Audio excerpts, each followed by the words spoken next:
Olá, amigos e irmãos, muito feliz por entrar na sua casa, por fazer parte da tua vida, junto com a tua família. Para você que está sozinho também participando desse culto online, nós estamos começando agora mais um culto a Deus exclusivamente de forma online, para chegar em você, na sua casa, na sua família.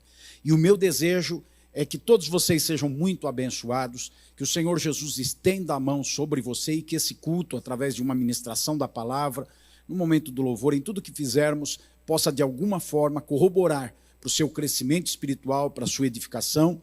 E você que ainda não tem uma vida regrada pelos parâmetros da palavra de Deus, você que ainda não teve um encontro pessoal com Jesus Cristo, trouxe significância para a tua vida, que mudou a sua forma de ser, eu espero de alguma forma cooperar para que isso aconteça. Você que sabe que precisa de uma nova vida e de uma nova postura na vida. Que Deus te abençoe. Vamos orar a Deus, convido você, se você estiver sozinho, ou se você estiver com amigos ou sua família, para todos nós orarmos juntos nesse momento, iniciando esse culto. Querido Deus e Pai, nós erguemos a nossa voz a Ti em oração, em adoração, reconhecendo a necessidade que temos do Espírito Santo nos conduzir, para que da minha boca parta uma palavra abençoada, direcionada ao coração daquele que ouve, Senhor. E que todos os momentos desse culto, antes de tudo, sejam agradáveis a Ti e possam cumprir o propósito da adoração, do louvor e na vida das pessoas que dele participam, da edificação e, quem sabe, da salvação, Senhor, daqueles que ainda não tiveram um encontro contigo. Eu oro ao Senhor e agradeço por essa oportunidade, em nome de Jesus.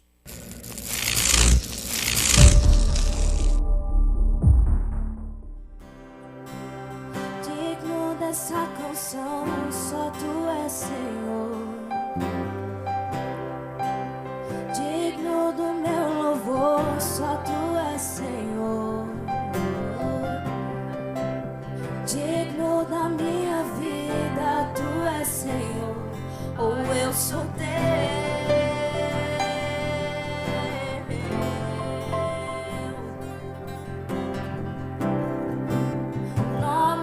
Sobre todos é o Teu Jesus. Tu és a fonte da salvação. Só Tu és Jesus.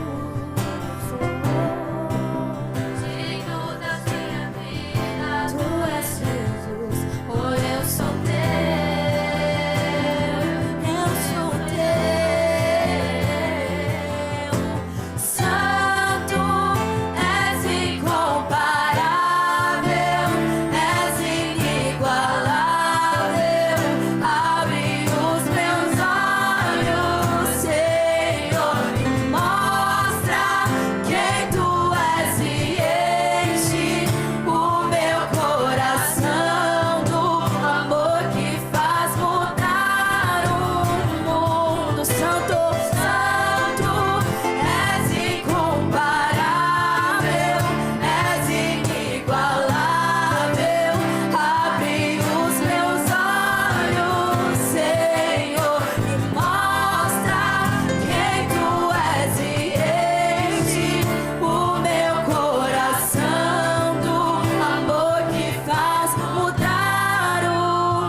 Senhor.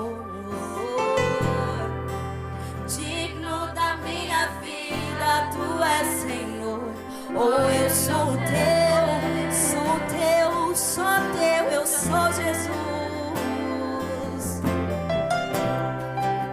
Nome que é sobre todos é o teu Jesus, e Ele é a fonte da salvação. Só tu és Jesus, só Ele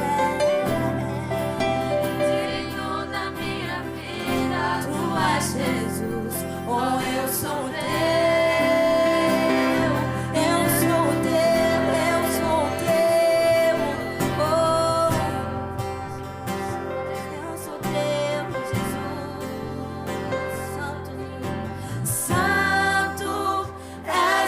Comparar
real, Senhor. Mais um dia, Senhor, poderemos estar do teu lado.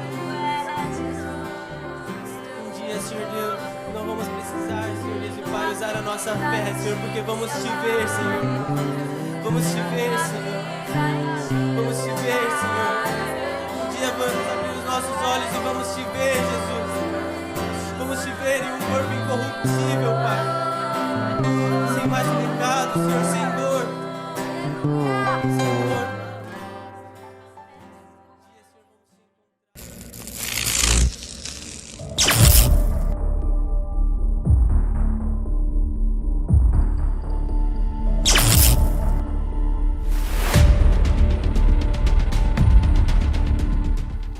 Agora chegou o momento de nós compartilharmos da palavra de Deus.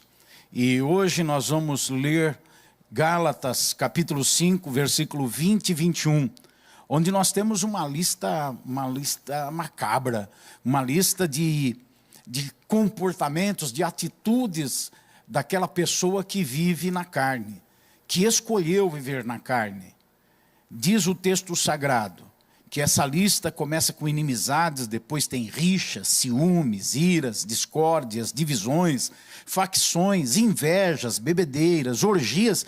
E a lista é tão grande que o apóstolo Paulo, debaixo da inspiração, não coloca mais uma vírgula, mas coloca um e diz: e coisas semelhantes a estas. Ou seja, tem ainda muitas coisas que indicam um viver na carne. O trágico é que o texto termina dizendo que já foram prevenidos os irmãos que os que praticam tais coisas não herdarão o reino de Deus. Viver na carne ou no espírito não é uma coisa que foge da nossa vontade. Nós escolhemos. Se você, se eu, se vivemos uma vida na carne, é porque nós fizemos as escolhas para vivermos na carne. Agora, se vivermos no Espírito, nós também fizermos as escolhas que nos conduzem a viver no Espírito. Então, é uma questão de escolha, viver na carne ou viver no Espírito. Sempre vamos estar, independente da nossa escolha, numa batalha interior, numa luta dentro de nós. Porque a carne luta contra o Espírito, diz a palavra de Deus, e o Espírito luta contra a carne. Se escolhermos viver na carne, estaremos lutando contra o Espírito a partir do momento que tivermos conhecimento da palavra de Deus e das verdades de Deus. Esse conhecimento vai nos inquietar interiormente. As pessoas que conhecem Deus pela palavra ou conhecem a palavra de Deus, ouviram a pregação e decidem viver na carne, elas vão ser atormentadas na sua consciência enquanto a sua consciência for pura. E elas vão estar sempre naquele impasse de que estão fazendo o que é errado, de terem vergonha do que estão fazendo, porque decidiram viver na carne e tem a luta interior por causa do conhecimento da palavra de Deus. Aí uma palavra aos irmãos, a importância de pregarmos a palavra de Deus, de anunciarmos a mensagem do Evangelho, os valores de Deus, os pontos doutrinários das Escrituras Sagradas, o plano de salvação. É necessário que isso seja feito para que haja essa batalha interior e talvez alguns mudem de opinião, mudem de forma de viver e deixem de viver na carne. Se optarmos em viver no Espírito, de igual forma, continuaremos numa batalha, porque a nossa carne vai continuar clamando pelas paixões. A nossa carne, mesmo se escolhemos viver no Espírito, estamos pautando pelo Espírito, a nossa carne vai clamar diariamente pela satisfação dos desejos, e muitos deles ilícitos, que ela, a carne, tem. E não podemos pensar que o viver na carne é expresso apenas por aquele engano que existe na mente humana, de que a vida na carne é expressa pela prostituição, pela lascívia, tão somente. A lista é grande de atitudes daqueles que vivem na carne. É tão grande que, como eu disse a vocês, chega um ponto que o apóstolo diz coisas semelhantes a essas.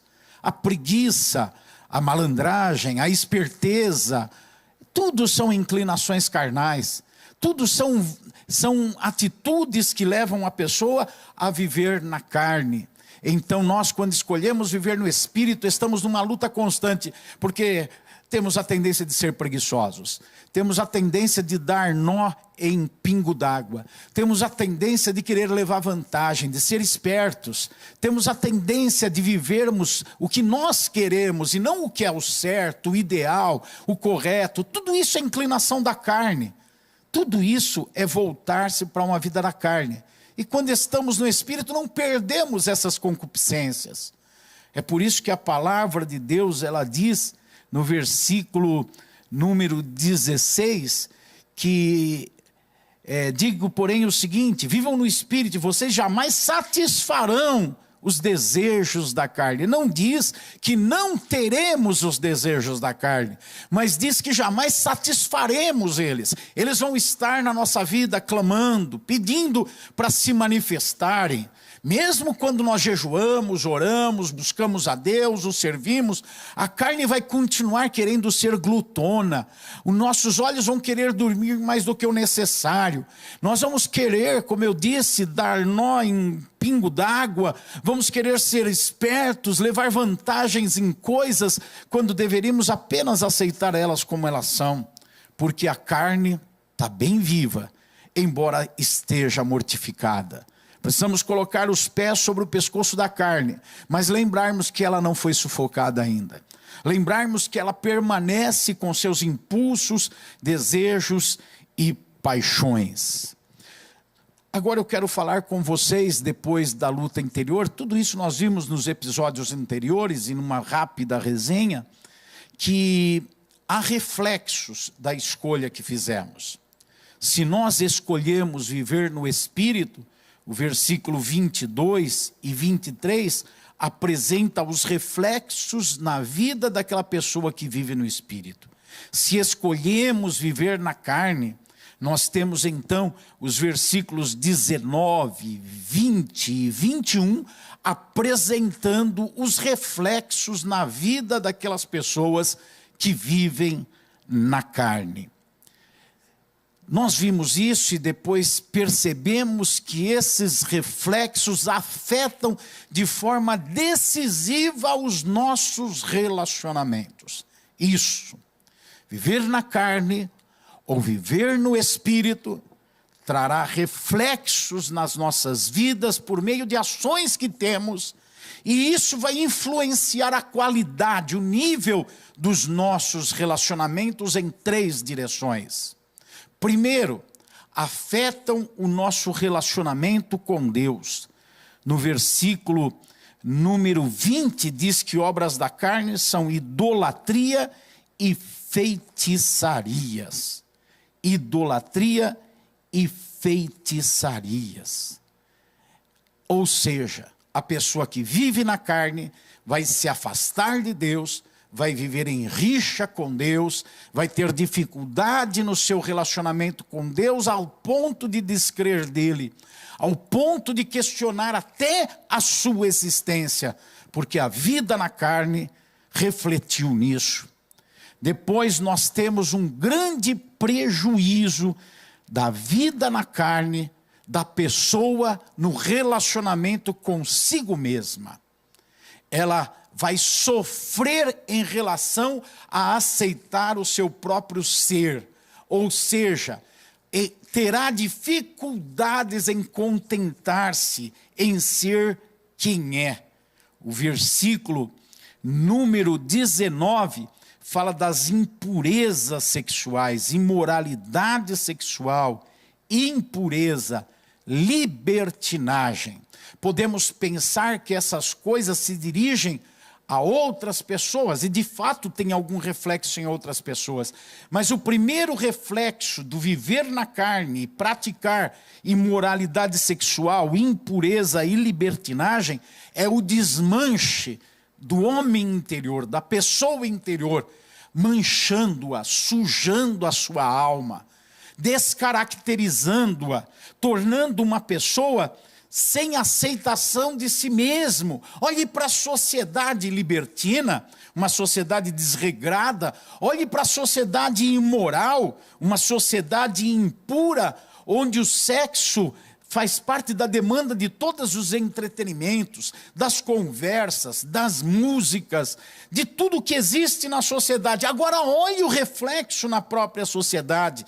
Pessoas deprimidas, abatidas, angustiadas, o aumento do número de suicídio, até mesmo entre pessoas que dizem professar a fé em Deus. Por quê? Vida na carne. Uma vida praticada na carne que deteriora o relacionamento do eu consigo mesmo, que deteriora a pessoa no seu interior, que faz com que a alma dela fique manchada. Sexo é união íntima, e a união íntima promove um ligamento de alma. Imagina uma pessoa, e alma, você sabe, são emoções, são sentimentos, são pensamentos. Imagine uma pessoa que pratica sexo com 2 ou mais pessoas, ou várias pessoas. Ela casa com a alma de muita gente. Ela casa com a alma de um hoje, com a alma de outro amanhã. Daqui a um ano está casada com a alma de outra pessoa. O que ela está virando por dentro?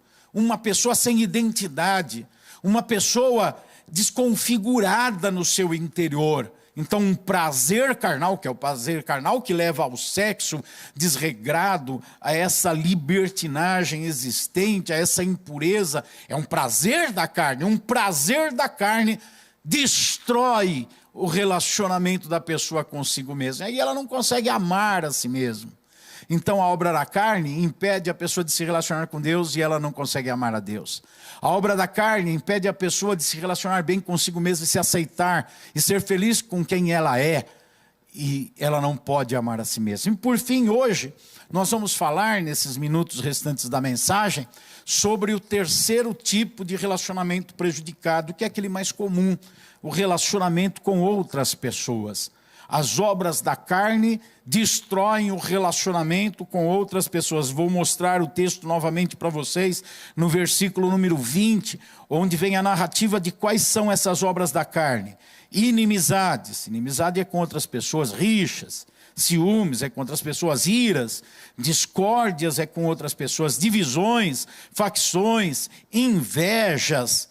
Perceba, todas essas coisas levam as pessoas a um comportamento prejudicado em relação a outras pessoas. E o texto, como eu já disse por 2 vezes e pela 3ª vez repito, a lista é tão vasta que o texto diz, e coisas semelhantes a estas, e outras coisas como essa, ou seja, a lista não terminou aqui. Esses comportamentos, essas obras da carne, vão destruir então o relacionamento com outras pessoas, e consequentemente o amor ao próximo vai deixar de existir. As pessoas que vivem na carne não conseguem amar nem mesmo aquelas pessoas que deveriam amar porque fazem parte da sua história. Elas não amam a Deus, elas não amam a si mesmos e elas não amam ao próximo. O próximo pode ser a sua própria esposa, o seu marido, seus pais, seus filhos, seus amigos, seus irmãos na igreja, seus colegas de trabalho e até os inimigos. As pessoas não vão amar ao próximo. Elas terão outros sentimentos que se confundem e são chamados de amor, mas não o amor autêntico, o amor bíblico, o amor que tudo sofre, que tudo crê, que tudo espera, que não busca os seus interesses, mas o do outro. Elas não terão isso. Elas, na verdade, serão egoístas, elas viverão em torno de sua satisfação pessoal, dos seus objetivos pessoais, e não estarão prontas a amar outras pessoas. O que acontece com essas obras que nós vimos aqui, com essas manifestações da obra da carne? O que acontece com a pessoa? Ela destrói a sua moral e ela destrói a sua ética. E a moral e a ética caminham juntos. Eu quero lhes explicar durante alguns minutos do que se trata moral e ética. Mas antes eu tenho que lhe dizer que quando destruímos a nossa moral, nós perdemos a condição de termos ética. A moral autentica. Obter moral, ser uma pessoa de moral, autentica que a pessoa seja uma pessoa ética. Seja uma pessoa que tenha um comportamento social aceitável, agradável. Vamos observar em poucos minutos o que é a moral, o que é a ética. A Bíblia diz em Romanos, no capítulo 8, versículo 7, que a inclinação da carne é inimizade contra Deus. É inimizade contra Deus, pois não está sujeita à lei de Deus, nem pode estar.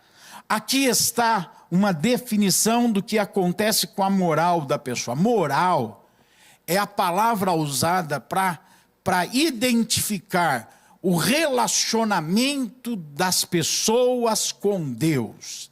Então, a inclinação da carne gera uma inimizade com Deus. E a moral, lembram de Moisés? Ele subiu ao Monte Sinai e recebeu os 10 mandamentos tidos como os mandamentos morais. Ou seja, Deus determinou uma linha de comportamento para que o homem se relacionasse bem com ele, Deus. Então, quando a pessoa entra em inimizade com Deus, ela prejudica o seu relacionamento com Deus, deteriora, destrói esse relacionamento ao ponto de prejudicar-se na sua moral. Vocês já ouviram muito a expressão dita, fulano não tem moral. Essa expressão é uma expressão que deve ser usada em relação a Deus. Quando alguém quer chegar diante de Deus, precisa ter moral para chegar diante de Deus. Tem muita gente orando e não acontece nada, porque não tem moral diante de Deus. Tem muita gente que tem necessidades e elas não são supridas, porque não tem moral diante de Deus. Tem muita gente que pede coisas que a Bíblia diz que deve pedir, coisas que são lícitas, mas não tem moral com Deus. Teve um momento na história bíblica que Deus falou para Jeremias, Jeremias, para de orar, não quero mais você orando. Não ora mais por esse povo, você está perdendo tempo, para de orar. Ora, Deus mandando não orar? Sim, Deus falou para Jeremias, não ora Jeremias, esse povo não tem moral comigo. Não adianta orar por eles, eles são obstinados, eles vivem na carne, eles praticam as coisas que eu disse para não fazer, eles me afrontam. Então esse povo perdeu a moral. Usamos errado essa palavra. Nós dizemos para as pessoas, você não tem moral comigo. Com as pessoas não existe moral, moral é com Deus. O que existe com as pessoas é ética. É ética. O correto, a expressão correta é dizer, você não tem ética comigo. Você não tem ética. Ou seja, o seu relacionamento comigo está deteriorado. Não adianta me pedir uma coisa, não adianta querer caminhar comigo, porque a sua forma de se relacionar comigo apodreceu. Você não tem ética comigo. Ética é entre pessoas, não é com Deus. Ética é o padrão de comportamento social. É isso que é a ética. É como as pessoas devem se comportar. E quem destrói a moral, destrói a ética. Porque aquele que não consegue amar a Deus, não consegue amar as pessoas. Aquele que não consegue se relacionar bem com Deus, além de não se relacionar bem consigo mesmo, também não vai conseguir se relacionar bem com as pessoas. Acabou a moral, não tem relacionamento com Deus. Acabou a ética, prejudicou o relacionamento com as pessoas. Então, moral e ética caminham juntos. Não é possível ter ética verdadeira, genuína, sem ter moral. E não haverá moral sem ter ética. A moral puxa consigo a ética. Quem ama a Deus, ama o seu próximo. Quem serve a Deus, serve ao seu próximo. Veja quanta destruição as obras da carne produzem. Concluindo essa mensagem, eu diria que quem vive na carne perde o senso de vida em comunidade, perde a sua sociabilidade, porque o viver na carne produz atitudes e comportamentos que prejudicam os relacionamentos. E o viver em comunidade exige relacionamentos saudáveis. Exigem relacionamentos que sejam construtivos. Portanto, quem vive na carne perdeu isso. Perdeu o relacionamento social saudável. Foi prejudicado o seu contato com as pessoas. E nós vivemos em comunidades. Vivemos no sentido de biologicamente estarmos inseridos no contexto de vida de outras pessoas, seja uma equipe de trabalho, num escritório, numa igreja, num hospital, seja na própria comunidade de irmãos, de fé dentro da igreja, seja num ambiente familiar, a maior das instituições, a principal comunidade. Essa pessoa sem moral, essa pessoa sem ética, que tem os seus relacionamentos prejudicados, prejudica, por conseguinte, a sua vida social, prejudica as instituições nas quais participa, prejudica a sua família, prejudica a sua igreja, prejudica todo o entorno social onde está inserido.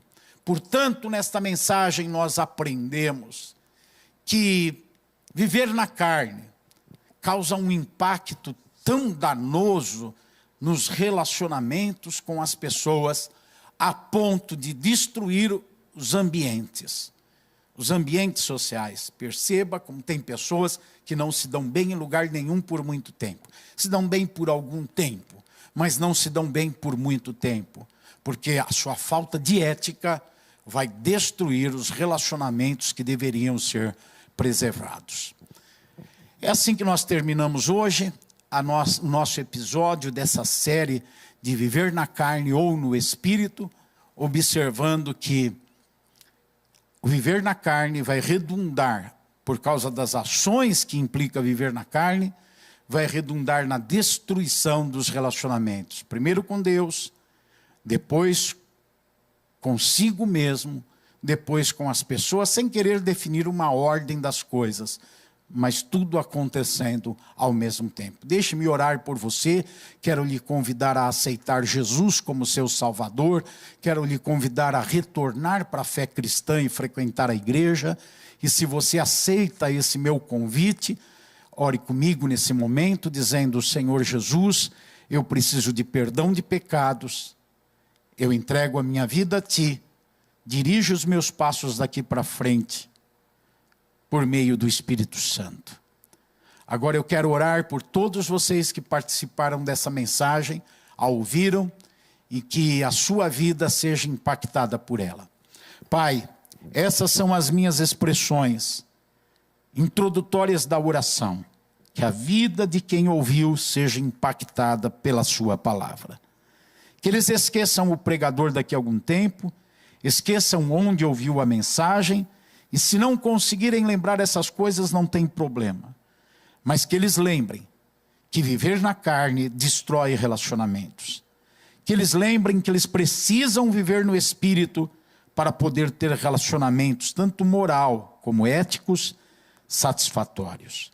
Eu oro por aquele que está compungido, aquele que está tocado, aquele que foi mexido pela sua palavra.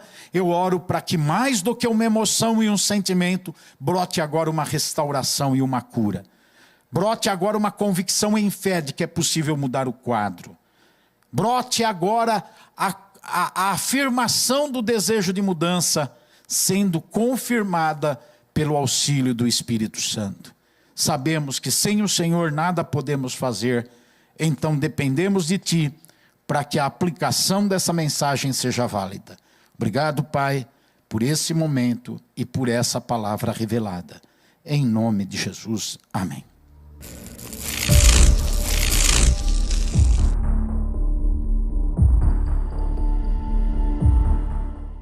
Estamos nesse culto exclusivamente online, na Casa de Oração para Todos os Povos, na verdade na capela da Casa de Oração para Todos os Povos, que é o templo da Igreja Brasil para Cristo no Mandaqui, e estamos fazendo esse culto com uma ministração breve sobre a sua vida, para alimentar você, para te fortalecer, e ele é exclusivo pela internet. Então nós não temos pessoas aqui participando, mas é um culto a Deus, e nós queremos dar a oportunidade para você de entregar a sua contribuição nesse culto. Há pessoas que só conseguem cultuar a Deus assim, de forma online, devido ao lugar onde mora ou devido a uma situação que vivem nesse momento. Esse culto pode estar chegando alguém encarcerado, pode estar chegando alguém hospitalizado, pode estar chegando alguém que tem dificuldades de sair da sua casa, pode estar chegando alguém que pelo seu horário de trabalho não consegue se locomover até um templo. Então, precisa alimentar a sua vida no todo. E nós alimentamos a nossa vida espiritual também, contribuindo com a obra de Deus na terra. Como tudo que existe nesse mundo, é necessário haver recursos para uma materialização. O reino de Deus é espiritual, a mensagem é espiritual, ela é gratuita, tanto é que você recebeu e vai continuar recebendo, independente de qualquer postura que tenha nesse momento, porque nós oferecemos de graça, e tem que ser de graça. Mas há aquelas pessoas que têm o desejo de ver a obra de Deus continuar, de ver a obra de Deus prosperar, e também têm a confiança de que quando investem na obra de Deus, Deus investe na vida delas, Deus cuida delas. Aliás, não criaram isso na sua mente, mas a palavra de Deus traz essa referência, que quando semeamos, Deus nos dá mais semente para podermos semear mais. Essa linguagem analógica que fala de uma semente, de uma semeadura, está dizendo do reino de Deus. Leia a Bíblia, 1 Coríntios, capítulo 7, 8, 9. Nesses capítulos você vai chegar a essa conclusão. Então agora eu quero lhe dar a oportunidade de contribuir. Nós vamos orar a Deus e em sequência você faz a sua contribuição online, conforme está passando aí, conforme vai ficar na tela durante algum tempo. Levante a sua mão, eu tenho um envelope representando a contribuição, você não tem, mas levante a sua mão e ore comigo dizendo assim: Senhor Jesus, eu entrego a Ti uma oferta, por acreditar na obra do Senhor, que alcançou a minha vida e que está alcançando tantas pessoas. Eu peço-te, Senhor, que essa oferta venha sobre mim de volta, como uma nova semente, para eu continuar semeando mais. Quero viver de maneira honesta e íntegra, e quero ver a Tua obra prosperar na terra. Recebe o valor espiritual, sentimental, que essa oferta tem. Recebe a fé que essa oferta tem. Em nome de Jesus. Amém. Amigo, eu venho aqui dizer que Cristo espera por você, cheio de amor que só Ele tem. Mete as suas mãos cansadas e peça pra Ele segurar, pois Ele está aqui para te livrar. Alguém quer te derrubar, alguém quer te maltratar, mas Cristo venceu na cruz, lutando você vencerá. Cristo breve vai voltar, seu povo Ele vai levar, e lá estaremos em paz. Bom, chegamos ao final desse culto exclusivamente online, aqui da Casa de Oração para Todos os Povos, na verdade da Capela da Casa de Oração para Todos os Povos, que é o nosso templo menor, onde nós estamos buscando edificar e fortalecer a sua vida. Eu oro a Deus e peço que o Senhor abençoe a sua casa, eu peço que Deus abençoe a sua vida, eu peço que Deus abençoe a sua família. Deus te guarde e até o nosso próximo culto online, nessa série de mensagens sobre obras da carne e fruto do Espírito, às segundas-feiras. E nos outros dias, outras séries de mensagens estão passando. Deus te abençoe, Deus seja contigo.